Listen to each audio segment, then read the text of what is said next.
Pentagon said the U.S. warship shot down 3 cruise missiles launched by Iranian-backed Houthi fighters in Yemen. For more, let's speak to our foreign editor, Kethevane Gorjestani. Hello to you, Kethevane. What more do we know about this incident?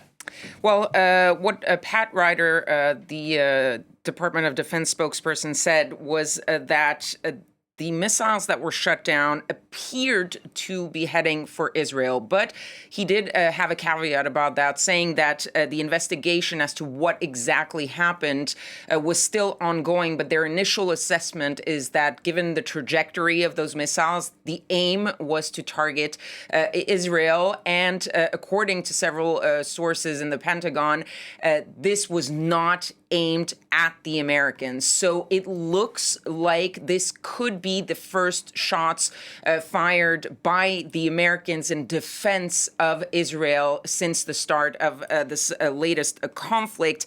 It also looks like the Houthis have done good on what their leader just last week was warning Israel and the Americans it would do. The Yemeni Houthi leader saying last week that if the U.S. intervened in the Gaza conflict, if Israel kept bombing Gaza, that the group would respond by firing missiles and drones, which seems to be what just happened, and that it was also ready to coordinate with other groups in the region. And that is, of course, and Pat Ryder said it, actually, saying that this is exactly what everyone in the region wants to avoid. Avoid this becoming a larger, a broader regional conflict. Everyone, at least within this conflict, is trying to keep it so far between Israel and Hamas. And the message by the Americans, the fact that they have these warships in the Red Sea, in the Eastern Mediterranean, is to try to avoid this escalation, to send the message of deterrence. But this is one other sign that it is possibly broadening. Yeah. You look at whether it's the Houthis or Hezbollah, they're each backed by Iran. Iran raising the stakes via its proxies.